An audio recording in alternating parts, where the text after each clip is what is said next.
এবারের নির্বাচনে যে চেয়ারটি সেখানে কিন্তু সমপরিমাণের ক্ষমতা সাধারণ সম্পাদক, এটা নিয়ে আপনার বক্তব্য কি? নিপুণ আক্তার এবং মনোহর হোসেন দীপজল, এই দুইজন প্রার্থীর যোগ্যতা বিবেচনা, সাংগঠনিক বিবেচনা, এই বিষয়গুলো নিয়ে আপনি একটু যদি কথা বলেন। যেমন আমি প্রথম বোধহয় আমি একটু দীপজল ভাই সম্পর্কেই বলি। দীপজল ভাই একজন ভালো মানুষ। দীপজল ভাইকে আমি খারাপ মানুষ কোনোদিন বলতে পারবো না। একটা সময় ছিল যে আমি ওনারে বড় ভাই কইতাম, আমি ওনার ছোটো ভাই ছিলাম। এখন মিশা হয়ে গেছে ছোটো ভাই, জায়েদ খান হয়ে গেছে ছোটো ভাই, কত মানুষ ছোটো ভাই হয়ে গেছে। কিন্তু বয়সে হিসাব করলে কিন্তু দীপজল ভাই আমার থেকে অনেক ছোট। আমার 69 চলতেছে, দীপজল ভাইয়ের এত বয়স জীবনও হয় নাই। তো দীপজল ভাইয়ের একটা জিনিস আছে, ওনার ভালো দিকটা সবচেয়ে বলি, ওনার মনটা অনেক বড়, ওনার আত্মাটা অনেক বড়, ওনার কজ্জাটা অনেক বড়। উনি মানুষকে দান করে। মিরপুরে এমন কোনো মানুষ নাই যে তার ছেলের বিয়ে করাইতে গিয়ে বিপদে পড়ে দীপজল ভাইয়ের কাছে হাত পাচ্ছে, দীপজল ভাই দিয়ে দিচ্ছে। মেয়ের বিয়ে দিতে পারছে না, দীপজল ভাইয়ের কাছে হাত পাচ্ছে, লাখ লাখ টাকা দীপজল ভাই দিয়ে দিচ্ছে।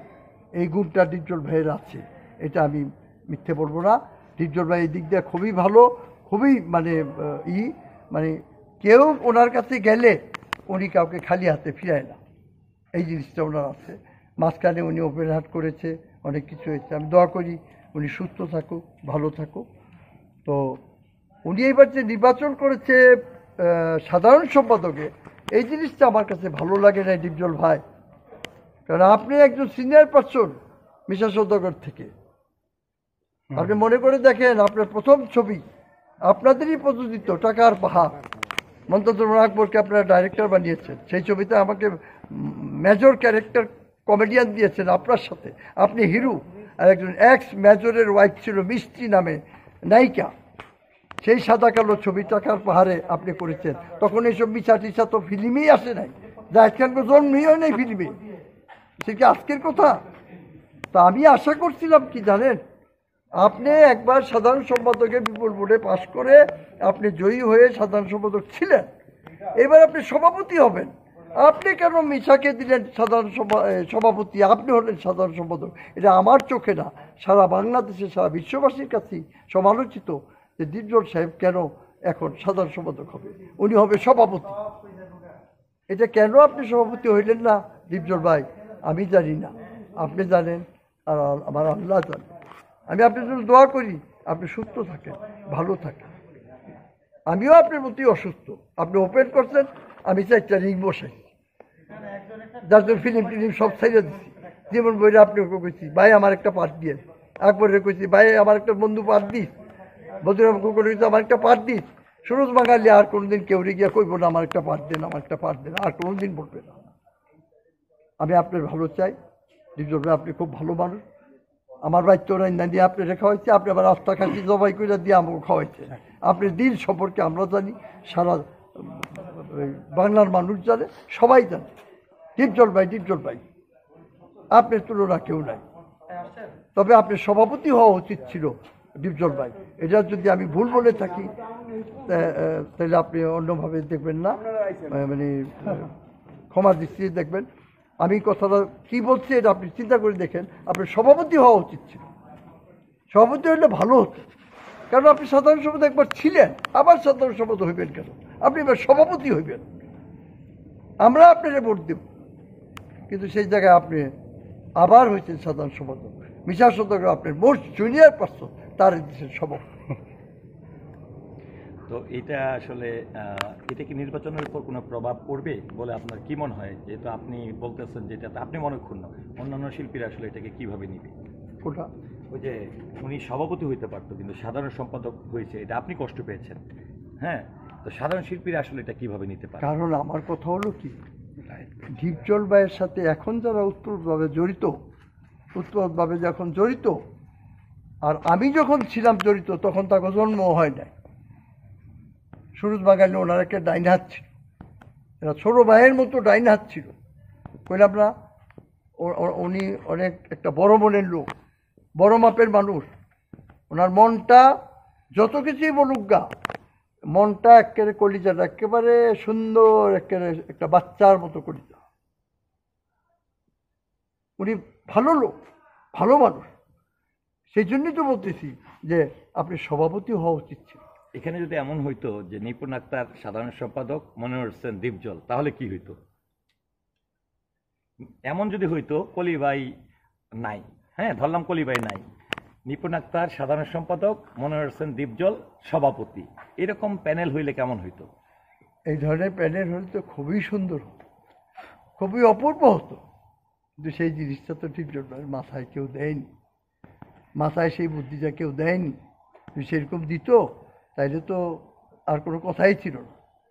এখানে আরেকটা বিষয় আমরা দেখেছিলাম যে এই নির্বাচনের আরো 4-5 মাস আগে থেকে বিভিন্ন গণমাধ্যমে সংবাদ প্রকাশ হয়েছে এবং মিশা ভাইয়ের দীপজল ভাই ঘোষণাও দিয়েছিল তিনি সভাপতি হিসাবে নির্বাচন করবেন, এবং তার সঙ্গে সাধারণ সম্পাদক হিসাবে হয় চিত্রনায়িকা মৌসুমী, না হয় রুবেল ভাই থাকবে।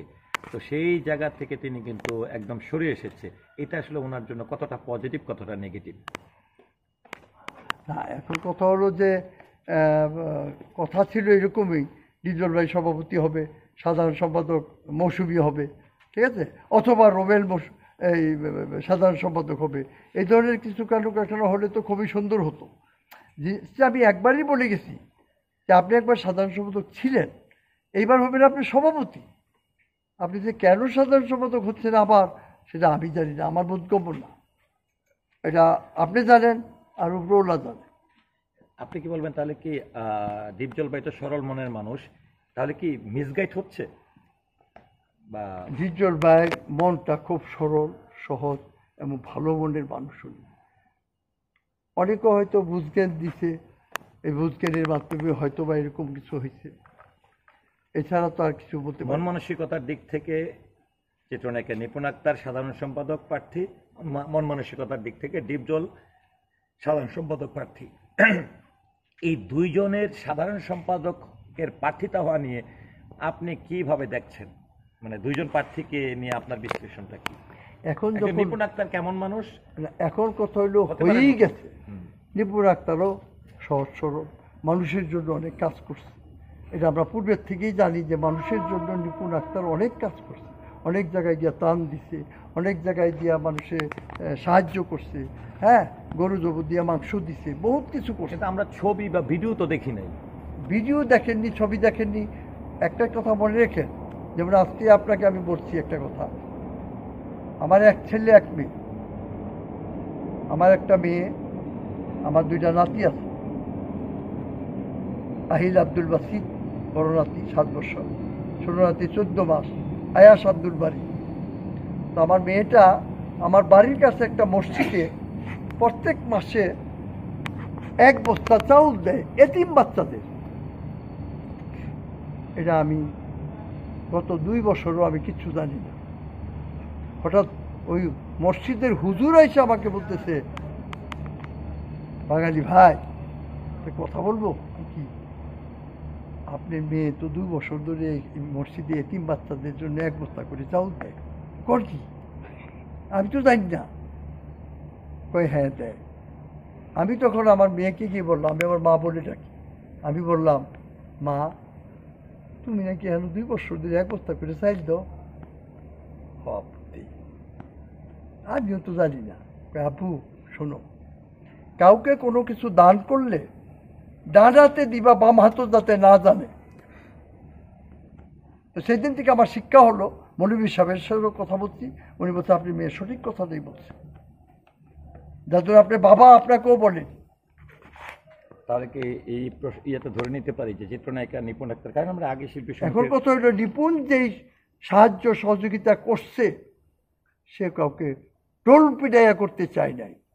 তাইলে তো সে ওই লগে লগে একটা ইউটিউবার, এই আমার সালি সাহেবের মতো একটা ইউটিউবার লগে রাখতো, আরেকটা ইউটিউবার লগে রাখতো, হ্যাঁ, লাইকা কইতো ভাই আমি চাইল্ড লাইট দিয়ে চাইছি ফটো উঠান, যেটা জায়েজ খান করে নিজের ডোল নিজে পিটায়, আর পাতার পিছনে পিছনে 2টা ইউটিউবার লগে রাখে, ভাই এইভাবে উঠাবি, আমি এইভাবে পেলে ইয়ে নামবো, ওইটার কি কয় জানি তর্কা করে, কি কয় এটা হেলিকপ্টার ভাড়া করে উঠেছি ভাই, এটার থেকে নামবো, এটি ফটো মন্টু ভালো করে উঠাই, ঠিক মতো করি।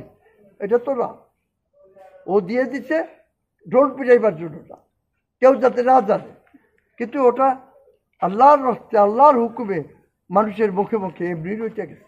পরিচালক সমিতির অনেকেই বলছে যে এই মেয়েটা ওইখানে গিয়ে বৃষ্টিতে ভিজা ভিজা মানুষের সাহায্য দিচ্ছে, ত্রাণ দিচ্ছে, দান করছে, মাংস দিচ্ছে, এই দিচ্ছে, এই দিচ্ছে, এইখানে দিতে রয়েছিল, এখান থেকে তাকে বিতাড়িত করেছে জাহিদ খান, সরাই দিচ্ছে মতো সে হাতির পিলে গিয়া ওইখানে সব মানুষের জড়ো করে নিল, ওইখানে সে সাহায্য দিচ্ছে, তবে সাহায্য বাদ দেয় না। ধন্যবাদ ভাই আপনাকে।